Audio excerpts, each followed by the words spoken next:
Hello दोस्तों, मेरा नाम है आयुष कुचा और हम आज बात करेंगे पर्ट और सीपीएम के बारे में। नेटवर्क एनालिसिस इंडस्ट्रियल इंजीनियरिंग से रिलेटेड भी है और आपका सिविल इंजीनियरिंग में भी प्रोजेक्ट मैनेजमेंट का एक बहुत इंपॉर्टेंट पार्ट है। ठीक है, नेटवर्किंग नेटवर्किंग में दो कॉन्सेप्ट आते हैं हमारे, पर्ट और सीपीएम। सीपीएम मतलब होता है critical path method, critical path method, और पर्ट का मतलब होता है प्रोबेबिलिस्टिक या प्रोबेबिलिस्टिक इवैल्यूएशन रिव्यू टेक्निक। ठीक है, तो ये पर्ट और सीपीएम दो हमारे इंपॉर्टेंट चैप्टर हैं जिनको हमें पढ़ना है और जो हमारे गेट से रिलेटेड बहुत ही इंपॉर्टेंट कॉन्सेप्ट है। तो गेट से रिलेटेड इनमें क्वेश्चन कैसे आते हैं? इनमें आपके फ्लोट, स्लैक, इनसे रिलेटेड क्वेश्चन आ सकते हैं। क्रिटिकल पाथ कौन सा है उससे रिलेटेड क्वेश्चन आ सकते हैं। क्रिटिकल पाथ में कितना टाइम लग रहा है उससे रिलेटेड क्वेश्चन आ सकते हैं। फिर आपसे पूछा जा सकता है स्टैंडर्ड डेविएशन निकालो, वेरिएंस निकालो किसी भी एक्टिविटी का। फिर हमारे पास में टाइम दिए होंगे, किसमें? पर्ट में हमारे क्या है, टाइम एस्टिमेट्स होते हैं। और टाइम एस्टिमेट किस पर डिपेंड करते हैं? बीटा डिस्ट्रीब्यूशन पे, है ना। बीटा डिस्ट्रीब्यूशन पर टाइम एस्टिमेट डिपेंड करते हैं। टाइम एस्टिमेट कितने टाइप के होते हैं? 3 टाइप के होते हैं, T P, T O and T M. Pessimistic time, optimistic time and most likely time.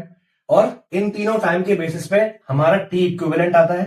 ठीक है, एक एक करके सारी चीजों को देखेंगे और पढ़ेंगे। ठीक है, सबसे पहले हम बात करते हैं पर्ट और सीपीएम में डिफरेंस कहां पर आता है ना। सीपीएम होता है जो डिटर्मिनिस्टिक है, जिसके बारे में हम पहले से ही डिटरमाइन कर सकते हैं। सपोज दैट हमें कोविड वैक्सीन का क्या है, ट्रायल लेना है। एक फार्मा फर्म है और फार्मा फर्म को क्या है, कोविड वैक्सीन को जल्दी से जल्दी लाना है। तो हमारे स्टेप्स होंगे, कुछ स्टेप्स में क्या होगा कि हमें यहां पे ट्रायल करना है। अब कितने टाइम में वो फार्मूला ट्रायल होकर के आ जाएगा? डेफिनेट है क्या? नहीं है। फिर वो जब फार्मूला ट्रायल हो जाएगा फिर उसको हमें टेस्ट करना होगा। किसके ऊपर सैंपल स्पेस होगा? ये हमारा कोई एनिमल स्पेस होगा, है ना। एनिमल सैंपल स्पेस होगा, उसके ऊपर हमें टेस्ट करना पड़ेगा। जब एनिमल के ऊपर हमारा सक्सेसफुल ट्रायल हो जाएगा देन फिर हम ह्यूमन के ऊपर एक ट्रायल करेंगे। और फिर जब हमारा ह्यूमन के ऊपर सक्सेसफुल ट्रायल हो जाएगा देन ओनली हम वैक्सीन को रिलीज करेंगे। अब हमारा ये प्रोसेस होगा, वैक्सीन को रिलीज करेंगे। अब अगर हमारा ये सारे 4 स्टेप्स है तो हमें इसका टाइम ड्यूरेशन पता है? नहीं पता। इसका टाइम ड्यूरेशन पता? नहीं पता। इसका टाइम ड्यूरेशन पता? नहीं पता। एग्जैक्टली हमें किसी का भी टाइम ड्यूरेशन नहीं पता। लेकिन हमने क्या किया, कोविड वैक्सीन जल्दी से जल्दी आना है तो हमने ट्रायल पीरियड क्लियर कर दिया कि हाँ भाई 50 वीक्स के अंदर तुम इतना काम कर लो, 20 वीक्स के अंदर यहाँ पे काम कर लो, है ना, 25 वीक्स के अंदर इतना काम कर लो और यहाँ पे जाकर के तुम ये रिलीज कर दो। अब ऐसा हमने टाइमलाइन तो दे दिया, लेकिन हो सकता है 20 वीक्स की जगह 25 वीक्स लग जाए, हो सकता है 25 वीक्स की जगह 10 वीक्स लग जाए। तो यहाँ पे कुछ भी हमारा डिटर्मिनिस्टिक नहीं है। इसके अपोजिट हम एक डिटर्मिनिस्टिक मॉडल की बात कर लेते हैं, है ना। जो टाइमलाइन है एकदम डिफाइंड है, इतना इतना ही टाइम लगेगा। सपोज है शादी होना है, ठीक है, तो पहले बारात आएगी। जब बारात आ जाएगी तो फिर दुल्हन आएगी, दुल्हन आएगी, फिर बरमाला होगी, बरमाला के बाद में फिर जाकर के जो 7 फेरे होते वो होंगे, फिर उसके बाद विदाई हो जाएगी। तो ये हमारे क्या है, हर एक स्टेप है। अब हर एक स्टेप में इसका टाइम ड्यूरेशन कुछ होगा कि हाँ ये जो है ना 7:30 तक आ जाना चाहिए, फिर यहाँ पे 9:30 तक दुल्हन की एंट्री हो जाना चाहिए, फिर 10:30 तक ये हो जाना चाहिए, 4 बजे तक हमारा इतना होना चाहिए। इस टाइप से क्या है, टाइम ड्यूरेशन है, ये फिक्स्ड है। मोस्टली जो टाइम ड्यूरेशन है वो फिक्स है। ठीक है, तो सीपीएम क्या है, डिटर्मिनिस्टिक मॉडल को डिफाइन करता है। जो पर्ट है वो प्रोबेबिलिस्टिक मॉडल को डिफाइन करता है। रिसर्च प्रोजेक्ट जितने भी हो गए वो हमारे पर्ट में आते हैं। और जितने भी प्रोजेक्ट वगैरह हो गए जिनमें हम टाइम ड्यूरेशन फिक्स कर सकते हैं, ये क्या होगा, डिटर्मिनिस्टिक मॉडल है। तो हमने पर्ट और सीपीएम की बात कर ली। अब हम एग्जांपल के थ्रू समझते हैं कि पर्ट और सीपीएम में हम कैसे कैसे डिफाइन करेंगे। ठीक है, तो हम पर्ट में 3 टाइम एस्टिमेट लेकर के चलते हैं। अगर हमारा कोविड वैक्सीन का ही ट्रायल हो रहा है तो कोविड वैक्सीन के ट्रायल में मान लिया एनिमल ट्रायल है, एनिमल ट्रायल में मान लिया 20 वीक्स लगेंगे मिनिमम से मिनिमम, है ना। मैक्सिमम से मैक्सिमम 50 वीक्स लगेंगे। मान लिया कुछ इटरेशन हमें करना पड़ रहा है, बार बार कुछ प्रॉब्लम आ गया तो हमें बार बार इटरेशन करना पड़ेगा, तो 50 वीक्स में होगा। और मोस्ट लाइकली नहीं 30 वीक्स में हो जाएगा। तो पार्ट में 3 टाइम एस्टिमेट चलते हैं। पहला है हमारा optimistic, if everything goes right, pessimistic, if everything goes wrong, most likely most probabilistic जो मॉडल है, मोस्ट लाइकली टाइम एस्टीमेट, ठीक है, ऑप्टिमिस्टिक टाइम एस्टीमेट और हमारा पेसिमिस्टिक टाइम एस्टीमेट। तो हमारे इस टाइप से क्या होगा, पार्ट में 3 टाइम एस्टीमेट्स होते हैं, most likely, optimistic and pessimistic. अब इन टाइम एस्टीमेट्स पे तो हम नहीं जा सकते, तीनों टाइम एस्टीमेट्स पे अलग अलग कैलकुलेट नहीं कर सकते, तो हमें कोई एक टी इक्विवेलेंट निकालना पड़ेगा। तो टी इक्विवेलेंट बराबर में क्या होता है, T optimistic plus 4 times of T most likely into में टी पेसिमिस्टिक अपॉन 6। ये किस पर डिपेंड करता है, बीटा डिस्ट्रीब्यूशन पे। अब अगर हम देखें ऑप्टिमिस्टिक के होने के चांसेस क्या है, बहुत कम है, तो हमने इसको 1 टाइम्स ही दिया है। सिमिलरली पेसिमिस्टिक के होने के चांसेस बहुत ही कम है, इसलिए हमने इसको 1 टाइम से मल्टीपल किया हुआ है। मोस्ट लाइकली होने के चांसेस ज्यादा है, इसलिए हमने 4 से मल्टीप्लाई किया है। अब टोटल 4 + 1 + 6 हुआ, इसलिए हमने 6 से डिवाइड कर दिया और हमारा टी इक्विवेलेंट आ गया। तुम्हारा पार्ट में टाइम एस्टीमेट इतना होता है। और यही हम अगर सीपीएम की बात करें तो सीपीएम में ओनली एक ही सिंगल टाइम एस्टीमेट चलता है, एक ही सिंगल टाइम चलता है, ठीक। अब हम बात करते हैं वेरिएंस की बात करते हैं। अब कितना वेरी करेगा, मान लीजिए एक एक्टिविटी है, यहाँ पे एक्टिविटी है, एक एक्टिविटी है, मतलब स्टार्टिंग पॉइंट यहाँ पे, एंड पॉइंट यहाँ पे। अब इस एक्टिविटी जो है, हमने कोविड वैक्सीन का जो ट्रायल ले रहा है वो 20, 30 और 50, ये 3 इसका टाइम एस्टीमेट है। अब वेरिएंस कितना होगा इसमें, मींस इस एक्टिविटी को करने में जो हमने टी इक्विवेलेंट निकाला हुआ है उसमें कितना वेरिएंस हो सकता है, ऊपर नीचे कितना जा सकता है ना। तो वेरिएंस बराबर में क्या होता है, T pessimistic, T optimistic minus T pessimistic upon 6 का स्क्वायर। अब मैंने टी ऑप्टिमिस्टिक यहां पे क्यों लिखा है, टी पेसिमिस्टिक, अच्छा टी पेसिमिस्टिक पहले आएगा ना, T pessimistic minus T optimistic, क्योंकि टी पेसिमिस्टिक में ज्यादा टाइम लगेगा, ऑप्टिमिस्टिक में कम टाइम लगेगा, है ना।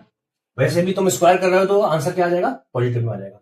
तो वेरिएंस बराबर टीपी माइनस टीओ का स्क्वायर बाई 6, ठीक है। ये क्या होगा, एक एक्टिविटी हो गई। अब कोई भी प्रोजेक्ट रहेगा उसमें एक अकेली एक्टिविटी तो होती नहीं है, उसमें कई सारी एक्टिविटी होंगी। तो ए एक्टिविटी हो गई, फिर बी एक्टिविटी हो गई, फिर सी एक्टिविटी हो गई, तो इस टाइप से बहुत सारी एक्टिविटी होंगी। तो ए एक्टिविटी का वेरिएंस होगा, ऐसे बी एक्टिविटी का वेरिएंस आएगा, सी एक्टिविटी का वेरिएंस आएगा।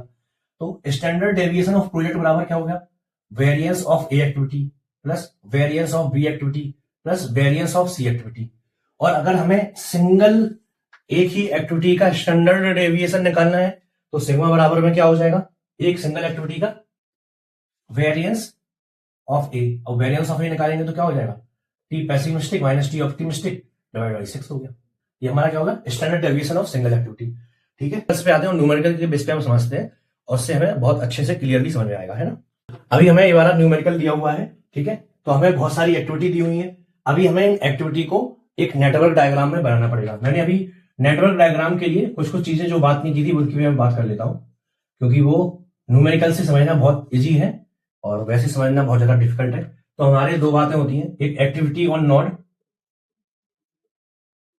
और एक्टिविटी ऑन एरो, है ना। तो क्या है, जैसे सपोज दैट हमारे पास में 2 टाइप्स हम डिवाइड कर सकते हैं, जैसे A B C D E F G H, ये क्या है, सारी एक्टिविटी है। तो हम क्या बोल सकते हैं, एक्टिविटी ऑन नोड ए के बाद यहां से बी हुआ, बी के बाद हमारा सी हुआ, सी के बाद डी हुआ। या तो हम ऐसे कर सकते हैं, या फिर यहां पे हमने कुछ भी पॉइंट ले लिया, फिर हमने बोल दिया यहाँ पे ए है, फिर इसके बाद हमारा बी एक्टिविटी है, इसके बाद हमारा सी एक्टिविटी है, इसके बाद हमारा डी एक्टिविटी है। तो हमारे पास में 2 मेथड होती है, activity on node, activity on arrow. तो जिस भी मेथड से हम सॉल्व करते हैं वो एक्टिविटी ऑन एरो है, ये सिंपल होता है, तो हम इसी से सॉल्व करेंगे और इजीली अंडरस्टैंडेबल होता है, ठीक है। ये तो हमारी नेटवर्क डायग्राम की बात हो गई। फिर अब हमारे पास में जो टाइम है ना, उस टाइम को कैलकुलेशन करने के लिए हमारे पास में 2 मेथड होती है। एक होती है फॉरवर्ड पास मेथड और दूसरी होती है बैकवर्ड पास मेथड। हम एक न्यूमेरिकल से समझेंगे और इसी न्यूमेरिकल से हम समझेंगे कैसे हमें कैलकुलेट करना है। तो यहां पे हमें एक नया टर्म दिया हुआ है, टर्मिनल। हम इन तीनों टर्मिनल पे नहीं जाते, सबसे पहले हम प्रेसिडेंस ऑर्डर पे जाकर के हम डिफाइन करते हैं कि ये नेटवर्क डायग्राम बनेगा कैसे। अब हर एक एक्टिविटी के पीछे कुछ ना कुछ प्रेसिडेंस एक्टिविटी होती है, मींस कुछ ना कुछ उसके पहले एक्टिविटी होगी तभी ये एक्टिविटी हो सकती है। अब ए एक्टिविटी के पहले कोई एक्टिविटी नहीं होना चाहिए, वो अपने आप ही खुद से स्टार्ट हो सकती है, ठीक है। बी एक्टिविटी तभी स्टार्ट होगी जब पहले ए एक्टिविटी स्टार्ट हो गई होगी। सी एक्टिविटी तभी स्टार्ट होगी जब पहले डी एक्टिविटी स्टार्ट हो चुकी होगी। ऐसे ही सिमिलरली ई का है, ए का है, ऐसे D E F G H I सभी के लिए ऐसा प्रेसिडेंस ऑर्डर दिया हुआ है। तो हम सबसे पहले एक रफ बनाते हैं। मान लिया ए एक्टिविटी है हमारी, ठीक है, ए एक्टिविटी होगी हमारी, फिर यहाँ पे कोई पॉइंट दे दिया, यहां से एक्टिविटी स्टार्ट होगी। अब ए के बाद कौन सी एक्टिविटी स्टार्ट होना है? B activity. तो यहां से हमारा बी एक्टिविटी स्टार्ट हो गई, ठीक है। अब ए से कोई और एक्टिविटी स्टार्ट हो रही है, हाँ, ए से ई एक्टिविटी स्टार्ट हो रही है, तो यहां से बी एक्टिविटी स्टार्ट होगी और ई एक्टिविटी स्टार्ट होगी, ठीक है। अब हमारी जो जो एक्टिविटी स्टार्ट हो जा रही है उन पे हम टिक करते जा रहे हैं, जिससे कि हमें बाद में प्रॉब्लम ना हो। हमारी ए एक्टिविटी हो गई, ठीक है, और ये वाली एक्टिविटी कंप्लीट हो गई, और ये वाली एक्टिविटी कंप्लीट हो गई, ठीक है। अब ए एक्टिविटी वाले हो गया, बी के बाद कौन सी एक्टिविटी स्टार्ट हो सकती है और ई के बाद कौन सी एक्टिविटी स्टार्ट हो सकती है? देखो, बी के बाद ई एक्टिविटी स्टार्ट, बी के बाद एफ एक्टिविटी स्टार्ट हो सकती है और जी एक्टिविटी स्टार्ट होती है। तो यहां से हमारी दो एक्टिविटी स्टार्ट हुई, एक तो हमारी एफ और दूसरा जी। तो एक हमारी एफ एक्टिविटी स्टार्ट हुई और एक हमारी जी एक्टिविटी स्टार्ट हुई, ठीक है। अब ये दोनों हमारी कंप्लीट हो गई। अब ई एक्टिविटी से, ई से एक तो हमारी डी एक्टिविटी स्टार्ट हो सकती है और दूसरी ई से एच, लेकिन इसके लिए जी भी चाहिए, तो जी भी हमारी ये है ना। तो हमारी ई और जी के बाद क्या होगा? एच स्टार्ट हो जाएगा। तो सबसे पहले हम ई से दो एक्टिविटी स्टार्ट हो रही है हमारी, ई से एक तो डी स्टार्ट हो रही है, ठीक है। तो हम ई एक्टिविटी से एक हम डी एक्टिविटी स्टार्ट कर देते हैं, ठीक है। और ई एक्टिविटी से एक हमारी ई और जी के बाद में एच एक्टिविटी स्टार्ट हो रही है। तो हमें क्या करना पड़ेगा? ई और जी के बाद हो रही है ना, तो ई और जी के बाद में हमारी एक एक्टिविटी स्टार्ट हो रही है। कौन सी एक्टिविटी स्टार्ट हो रही है ई और जी के बाद में? एच। तो यहां से एच एक्टिविटी स्टार्ट हो रही है। लेकिन अब हम देख रहे हैं कि यहां पे डी एक्टिविटी के लिए ऐसा कुछ नहीं, केवल ई एक्टिविटी चाहिए। तो हमें क्या करना पड़ेगा? इसको हम ऐसे बना सकते हैं, ई एक्टिविटी हो गया, है ना। अब ई एक्टिविटी के बाद हमारी कौन सी एक्टिविटी स्टार्ट होनी है? हमारी डी एक्टिविटी स्टार्ट होनी है। ये हमारी ई हो गई, ये हमारी डी हो गई। अब हमारे पास में हमें क्या है ना, यहां कंफ्यूजन हो रही है हमें इस वाली एक्टिविटी के लिए और इस वाली एक्टिविटी के लिए। हम अगर ई और जी के बाद ही हमारी एच एक्टिविटी स्टार्ट होगी, तो यहां पे हमें क्या करना पड़ेगा? एक डॉट डॉट दे करके एक नई एक्टिविटी स्टार्ट करना पड़ेगा, तभी जाकर के हम एच को स्टार्ट कर पाएंगे। अब ऐसा क्यों किया हमने, हम बताते हैं। देखो, हुआ क्या है कि जी और ई के बाद ही हमें एच एक्टिविटी स्टार्ट करना पड़ेगा। हमें क्या करना पड़ा? डॉट डॉट से एक एक्टिविटी देना पड़ा, जिसको हम क्या बोले? Dummy activity. डमी एक्टिविटी में कोई टाइम ड्यूरेशन नहीं होता, उसके लिए कोई टाइम नहीं चाहिए, लेकिन प्रेसिडेंस ऑर्डर हमारा कैसे मेंटेन हो पाएगा? मींस अगर हम यहां से, हमारे पास में दो ऑप्शन हो सकते थे, या तो हम ई और जी को कंबाइन कर देते और यहां से एच भी स्टार्ट कर देते और यहां से हम एक डी भी एक्टिविटी स्टार्ट कर देते, लेकिन डी के लिए केवल ई ही चाहिए, जी की तो कोई जरूरत ही नहीं है। तो हम क्या करें? तब हमें क्या करना पड़ेगा? ऑर्डर तो हमारा मेंटेन करना है, तब हमें क्या करना पड़ेगा? जी को हम ऐसे रहने देंगे, ई को हम ऐसे रहने देंगे, यहां से हम अपनी डी एक्टिविटी स्टार्ट कर देंगे, यहां से हम एक डमी एक्टिविटी बना देंगे, जो क्या बताएगा? ई और जी के बाद ही हमारा एक एक्टिविटी जो है एच, वो स्टार्ट हो पाएगा, ठीक है। तो ये क्या डमी एक्टिविटी है जो कोई टाइम कंज्यूम नहीं करती है, लेकिन प्रेसिडेंस ऑर्डर को मेंटेन करने के लिए हमें बनाना पड़ता है, ठीक है।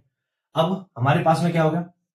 एच एक्टिविटी हो गई, डी एक्टिविटी हो गई, ठीक है। अब हमारी डी एक्टिविटी के बाद सी एक्टिविटी आएगी और एफ के बाद में आई एक्टिविटी आएगी, ठीक है। तो यहां पे ऐसा हुआ, एफ के बाद हमारी आई एक्टिविटी आ गई, ठीक है। अब डी के बाद हमारी कौन सी एक्टिविटी है? डी के बाद हमारी एक्टिविटी है सी, तो एक एक्टिविटी हमारी है सी हो गई। तो अब देखो यहां पे तीनों टर्मिनल यहां पे जाके खत्म हो रही है। ये हमारा क्या हो गया? पूरा एक नेटवर्क डायग्राम बन गया। जब भी हमें एक नेटवर्क डायग्राम बनाना है तो हमें दो तीन चीजों का ध्यान रखना है कि आपस में लूप नहीं बनना चाहिए। लूप कैसा? मान लिया यहां से एक्टिविटी गई, यहां से एक्टिविटी गई और यहां पे फिर से ऐसी रिटर्न हो गई, ऐसा नहीं होना चाहिए। यहां डबल एक्टिविटी नहीं होना चाहिए, ठीक है। मींस अगर हमारा स्टार्टिंग पॉइंट ये है, एंडिंग पॉइंट ये है, तो यहाँ पे दो एक्टिविटीज नहीं आना चाहिए, एक ही एक्टिविटी रहेगी। देखो हर एक एक्टिविटी के लिए टाइम ड्यूरेशन है। ए के लिए 4 है, ठीक है। बी एक्टिविटी के लिए 2 है, बी के लिए 5 है, डी के लिए 2, ई के लिए 6 है, एफ के लिए 1 है, जी के लिए 2, जी के लिए 2 हो गया, H3 I2 यहां से 4 से स्टार्ट कर रहे हैं, यहां पर 2 पे आएंगे, ठीक है। हमारा होता है यहां से फॉरवर्ड पास के लिए जो भी टाइम वो हम यहां पे लिखते हैं, और बैकवर्ड के लिए जो आएगा बैकवर्ड से वो नीचे लिखेंगे, ठीक है। तो यहां से अगर स्टार्ट करें तो यहां से टाइम ड्यूरेशन 0 है। अब जब यहां पर आएंगे इस पॉइंट पे, तो यहां पे टाइम ड्यूरेशन कितना हो जाएगा? 4 और नीचे वाला नहीं पता अभी। अब 4 से जब यहां पर आएंगे तो यहां पे बी वाले पॉइंट पर जब आएंगे तो 4 + 2 कितना हो जाएगा 6। ठीक है, अब ऐसे ही यहां पे क्या है 4 है, यहां पे ई पर जाएंगे तो कितना हो जाएगा 4 + 6 10 हो गया। अब एफ से जब इस पॉइंट पर जाएंगे तब कितना हो जाएगा, एफ से इस वाले पॉइंट पर 6 + 1 ये वाला टाइम 7 टाइम लग जाएगा हमें, क्योंकि इस एक्टिविटी को करने में भी कुछ टाइम लगेगा। अब जब यहां पे हमारा कितना लग रहा है टाइम 4, यहां पर जाएंगे तो कितना लगना चाहिए 4 + 2 6 होना चाहिए। कितना होना चाहिए यहाँ पे जी एक्टिविटी के लिए, अगर हम जी एक्टिविटी के लिए बात करें, जी एक्टिविटी ये है, यहां पे हमें 4 टाइम लग रहा था, यहां पर 2 टाइम ही लगना है। ठीक है, इस पॉइंट के लिए, लेकिन यहां पे हम डमी एक्टिविटी देख रहे हैं, यहां पे कितना टाइम है हमारा 10 है। अब अगर हम यहां से यहां जाएंगे तो 6 टाइम लग रहा है। ठीक है, और यहां से यहां जाएंगे तो 10 लग रहा है, तो 10 डेज। क्यों, क्योंकि हमें ए एक्टिविटी भी कंप्लीट चाहिए और ए वाली भी एक्टिविटी कंप्लीट चाहिए। तो जब तक ए वाली एक्टिविटी कंप्लीट नहीं होगी तब तक हम इसको स्टार्ट ही नहीं कर पाएंगे, है ना। कितना हो जाएगा टाइम 10 हो गया। अब जब हम डी पर पॉइंट पे आएंगे तो यहां पे कितना हो जाएगा 10 + 2 12 हो गया। अब ऐसे ही हम यहां पे बात करें, अगर हम 7 से यहां पे जाएंगे तो 9 टाइम लगेगा, क्योंकि 7 + 2 9 हो गया। 10 + 3 कितना हो जाएगा 13 हो जाएगा। इसके हिसाब से 9 टाइम लगेगा, इसके हिसाब से 13 लगेगा और इसके हिसाब से 17 लगेगा। तो यहां पे हम कब खत्म करेंगे, जब हमारा 12 + 5 17 हो जाएगा। तो भाई 17 टाइम हो गया। ये कौन सा हो गया, फॉरवर्ड पास मेथड हो गया। अब सिमिलरली बैकवर्ड पास पे आते हैं हम। ठीक है, बैकवर्ड पास में क्या करेंगे, अब हम रिवर्स जाएंगे।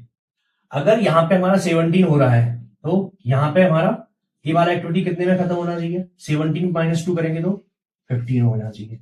अगर हम ऐसे ही यहां पर जाएंगे रिवर्स में, ठीक है, रिवर्स में जाएंगे तो क्या हो जाएगा 17 - 5 यहां पर कितना आ जाएगा 12 हो जाएगा। अब हम यहां से यहां पर जाएंगे तो 17 - 3 कितना हो जाएगा 14 हो जाएगा। ठीक है, अब यहां पे डी पॉइंट पर आएंगे हम, डी पॉइंट पर ये है हमारा डी एक्टिविटी, यहां से डॉट डॉट डॉट एक्टिविटी है।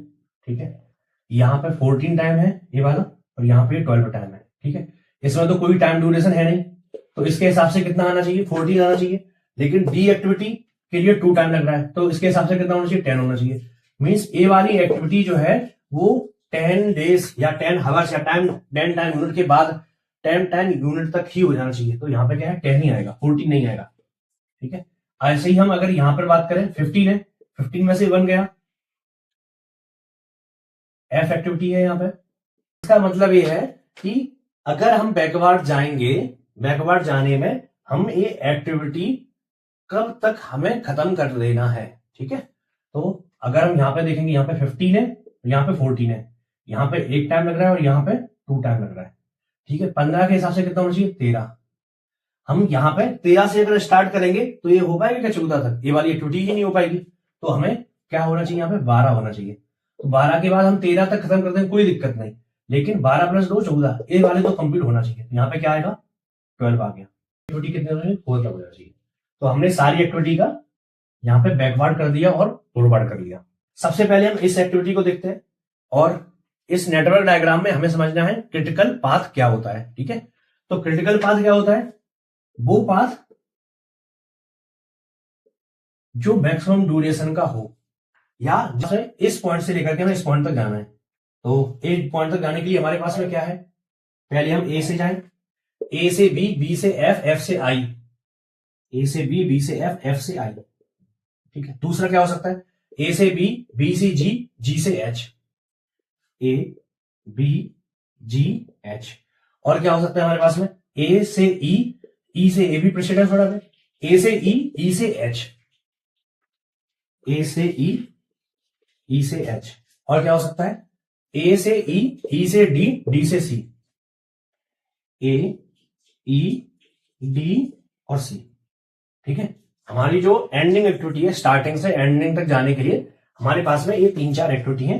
अब इनमें से कोई ना कोई हमारी क्या होगी क्रिटिकल एक्टिविटी होगी, मींस जिसमें हम बिल्कुल भी डिले नहीं कर सकते हैं, जिसके बेसिस पे हमारा टाइम डिफाइन हो रहा है। कैसे हो रहा है वो हम बाद में बात करेंगे, पहले हम एक बार समझ लेते हैं इनमें टाइम कितना लगेगा। अगर हम ए बी एफ आई में जाएंगे, ए में टाइम कितना लग रहा है, ए में टाइम लग रहा है 4, बी में टाइम कितना लग रहा है 2, 4 और 2 6, एफ में कितना टाइम लग रहा है, 1, है ना, 6 और 1 7 हो गया। फिर आई में 2 लग रहा है, तो 7 और 2 9, इसमें 9 टाइम यूनिट लग रहा है, ठीक है।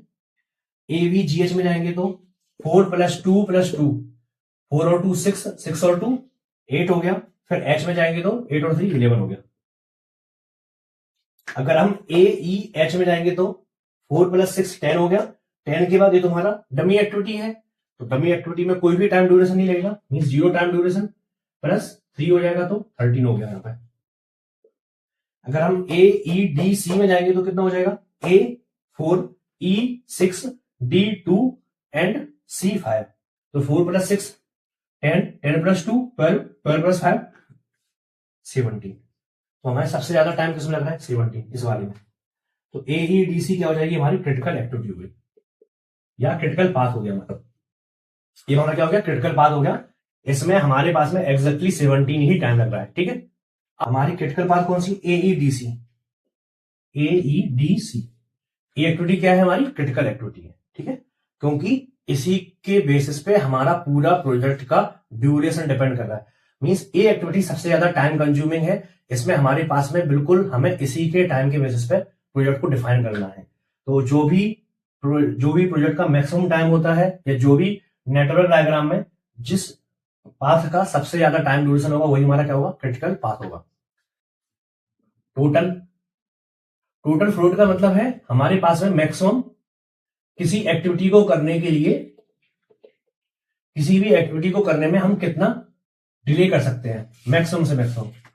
अगर हम फ्री की बात करें तो फ्री के लिए बोलना है कि हम किसी भी एक्टिविटी को कितना डिले कर सकते हैं कि हमारी प्रीसीडिंग एक्टिविटी, मतलब आगे की एक्टिविटी, प्रीवियस जो एक्टिविटी है, प्रीवियस एक्टिविटी डिले हो कोई दिक्कत नहीं, प्रीवियस एक्टिविटी, लेकिन जो सक्सीडिंग एक्टिविटी है, जो बाद की एक्टिविटी है, उनमें क्या होना चाहिए, डिले नहीं होना चाहिए, उनमें क्या है, डिले नहीं होना चाहिए, ठीक है। अब इंडिपेंडेंट फ्लोट क्या होता है, इंडिपेंडेंट का मतलब है कि हमारी ना ही प्रीवियस एक्टिविटी डिले हो, ना ही सक्सीडिंग एक्टिविटी डिले हो। अगर हम इस बेसिस पर चलेंगे तो जो फ्लोट आएगा वो हमारा इंडिपेंडेंट फ्लोट है। फ्लोट मतलब कितना हम मूव कर सकते हैं, या कितना हमारे पास में टाइम फ्रीनेस है ना। अगर हम जी एक्टिविटी के लिए बात करें, जी एक्टिविटी के लिए, तो यहां पे क्या है, एक पॉइंट यहां पर है और एक पॉइंट यहां पर है। जी एक्टिविटी है, यहां पे क्या है, 6 और 12 है, 6 है और 12 है। और यहां पर अगर हम देखें तो कितना है, 10 है और 14 है, ठीक है। जो एक्टिविटी का स्टार्टिंग है वो अर्लीस्ट स्टार्ट हो गया, ए अर्लीस्ट फिनिश हो गया, ये वाला लेटेस्ट स्टार्ट हो गया और ये लेटेस्ट फिनिश हो गया, ठीक है। अगर हम जी एक्टिविटी के लिए बात करें, टोटल फ्लोट, टोटल फ्लोट क्या हो जाएगा, जी एक्टिविटी में टाइम, टोटल फ्लोट क्या हो जाएगा, जो भी हमारा लेटेस्ट फिनिश है minus earliest start minus latest finish किसका, ये हमारा आई एक्टिविटी है, ये हमारा जे एक्टिविटी है, ठीक है। तो latest finish of J activity और latest earliest start of I activity minus T I J. I means पहले वाली एक्टिविटी जो भी है, जी मीन्स बाद वाली एक्टिविटी जो है, ठीक है। अब एल एफ जे हमारा क्या हो गया, 14 माइनस 6 माइनस 2, कितना आ जाएगा, 6 आ गया, ठीक है। अब अगर हम इंडिपेंडेंट फ्लोट की, इंडिपेंडेंट फ्लोट, अभी हमने फ्री फ्लोट की बात नहीं की ना, तो इंडिपेंडेंट फ्लोट में क्या है, earliest finish minus earliest finish of कौन सा, G activity, activity latest start of I activity minus T I J. अब earliest finish of G activity क्या होगा, जे वाली ये एक्टिविटी है, अर्लीस्ट फिनिश क्या होगा, 14, अर्लीस्ट फिनिश होगा हमारा 10 माइनस एल एस कितना होगा, 12 माइनस 2 क्या आ गया, नेगेटिव वैल्यू आ गया। तो इंडिपेंडेंट फ्लोट पॉसिबल हो सकता है, नहीं हो सकता है। अब हम किसकी बात करेंगे, फ्री फ्लोट की।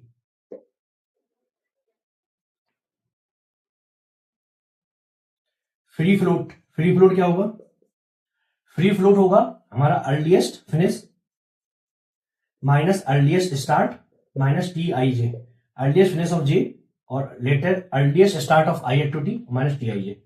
अब अर्लीस्ट फिनिश क्या होगा, जी एक्टिविटी के लिए अर्लीस्ट फिनिश क्या है, 10, तो 10 माइनस अर्लियर स्टार्ट कितना है 6 -6 टी से कितना है टाइम ड्यूरेशन 2 है -2 कितना आ गया 2 आ गया। तो हमारा फ्री फ्लोट कितना है 2 डेज है या 2 जो भी टाइम यूनिट है वो है और यहाँ पे हमारा 6 टाइम यूनिट है। ठीक है,